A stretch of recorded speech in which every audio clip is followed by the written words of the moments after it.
دی جاتی ہے۔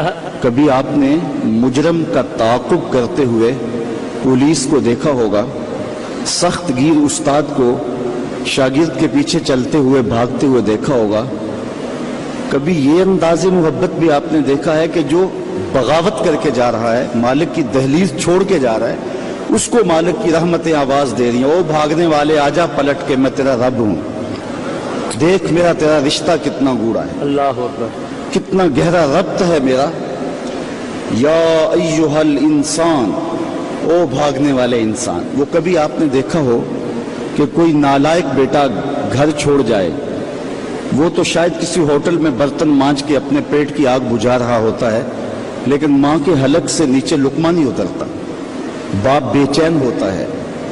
اخبارات میں، ٹیلی ویژن پہ اشتہار چلتے ہیں کہ اس نام کا بیٹا، اس طرح کا لباس، وضع قطع یہ، کہنے سننے کا انداز یہ ہے، اٹھنے بیٹھنے کا سٹائل یہ، اتنے دنوں سے گھر سے گم ہے، اگر کسی کو ملے تو اس نمبر پہ اطلاع کر دیں، اتنا انعام دیں گے، اور نیچے لکھا ہوتا ہے نوٹ، اگر وہ خود پڑھ رہا ہو تو وہ واپس آ جائے، اسے کچھ نہیں کہا جائے گا۔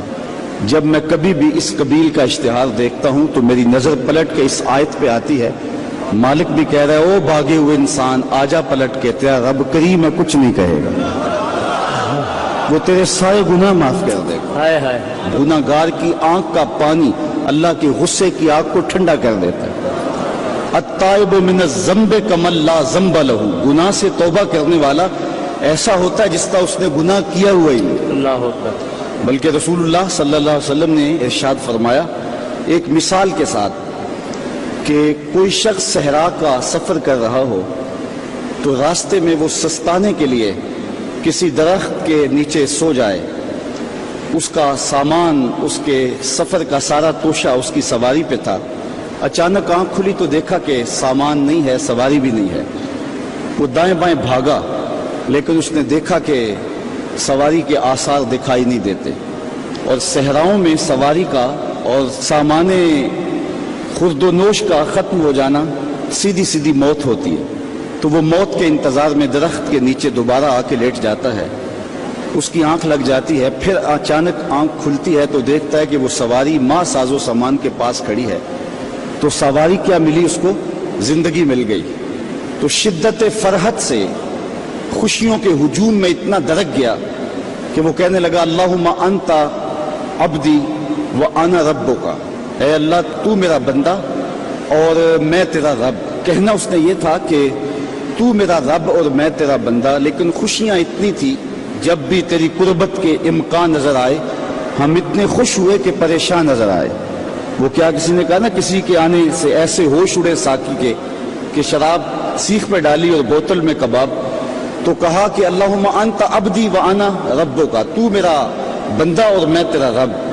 تو خوشیوں کے ہجوم میں جو کہنا تھا وہ نہیں کہہ پا رہا، درک گیا، تو فرمایا کہ بتاؤ اسے کتنی خوشی ہوئی جب اس کو اونٹ مل گیا اور زندگی مل گئی۔ تو صحابہ نے کہا حضور بہت خوشی ہوئی۔ فرمایا جب کوئی شخص توبہ کرتا ہے تو اللہ اس سے بھی زیادہ خوش ہوتا ہے، وہ اس سے بھی زیادہ راضی ہوتا ہے کہ میرا بندہ پلٹ کے میرے حضور آ گیا۔ اور پھر اگر وہ توبہ کرنے والا جوان ہو تو پھر تو اللہ بہت خوش ہوتا ہے، بلکہ رسول کریم نے ارشاد فرمایا انا حبیب اللہ، میں اللہ کا حبیب ہوں۔ اور پھر فرمایا الشاب التائب حبیب اللہ، وہ جوان جو جوانی میں توبہ کرے وہ بھی اللہ کا حبیب ہے۔ کتنا بڑا اعزاز ہے۔ تو کہا او بھاگنے والے آجا پلٹ کے، اس کی رحمتیں آوازیں دے رہی ہیں۔ ویسے اس کی رحمتیں تو ہر دم ہر لہجہ بندے کو پکار رہی ہوتی ہیں، لیکن یہ رتیں اور یہ موسم، جس طرح کا موسم آج آپ کو مجھے میسر ہے، یہ اس کی رحمتوں کی عمومیت کا اور اس کی رحمتوں کی فراوانی کا موسم ہوتا ہے۔ اور حدیث میں آتا ہے کہ قبیلہ بنو کلب کی بکریوں کے بالوں کے برابر گناہ گاروں کو جہنم کی آگ سے آزاد کر دیا جاتا ہے۔ وہ بد نصیب شخص ہے جو ایسی بابرکت راتوں کے دامن میں بھی حصہ وصول نہیں کر پاتا اور ظلمتوں کا ساتھی رہتا ہے۔ تو رب کی رحمتیں بندے کو پکار رہی، او جانے والے آجا پلٹ کے، تیرا رب بڑا ہی کریم ہے۔ اچھا یہی کافی تھا، لیکن آگے فرمایا الذی خلقک کا، اس نے تجھے پیدا کیا ہے۔ تیرا رشتہ کہ تیرا رب لگتا ہے، تیرا رشتہ کہ وہ کریم ہے، لیکن تیسری بات یہ فرمائی کہ وہ تیرا خالق ہے۔ کتنا گوڑا ربط ہے، کتنا گوڑا رشتہ ہے کہ وہ تیرا خالق ہے۔ ماں بیٹے کے ساتھ جو پیار کرتی ہے دنیا کے کسی ترازو پہ تولا نہیں جا سکتا۔ ساری دنیا کی محبتیں ایک طرف اور ماں کا پیار ایک طرف۔ ایک شاعر نے ماں کے پیار کو اپنے لہجے میں بڑے خوبصورت پیرائے میں بیان کیا کہ مدت ہوئی میری ماں نہیں سوئی تابش، میں نے ایک بار کہا تھا مجھے ڈر لگتا ہے۔ ایک دن میرے منہ سے نکلا تھا امی مجھے رات کو ڈر لگتا ہے۔ میں بوڑھا بھی ہو گیا ہوں، میری ماں اسی وسواس میں رہتی ہے کہ میرے بیٹے کو کہیں ڈر نہ لگ رہا ہو۔ تو بیٹے کے لیے یہ امٹتی ہوئی محبتیں، یہ پیار کے جذبات، بلکہ میں کہتا ہوں کہ آج بازار جائیں تو کوئی شے خالص نہیں ملتی، ماں کا پیار آج بھی کھڑا ہے، ماں کا پیار آج بھی سچا ہے۔ سمندر کی پاتال تک تو شاید کوئی پہنچ گیا ہو، لیکن ماں کے پیار کا کنارہ آج تک کسی کو نہیں ملا۔ ماں جب بولتی ہے تو اس کے لہجے میں جبریل بولتا ہے، ماں جب مسکراتی ہے تو لگتا ہے جنت کی کلیاں کھل اٹھی ہیں۔ اللہ نے اس کے لہجے میں وہ گداز، وہ نرمی، وہ محبت رکھی ہے۔ اولاد کا پیٹ پالنے کے لیے اس کو کسی کے گھر کے برتن بھی مانجنے پڑیں تو ماں اس سے بھی گریز نہیں کرتی۔ شہر میں آ کر پڑھنے والوں بھول گئے ہو کس کی ماں نے کتنا زیور بیچا ہے، مائیں کن کن مراحل سے گزرتی ہیں۔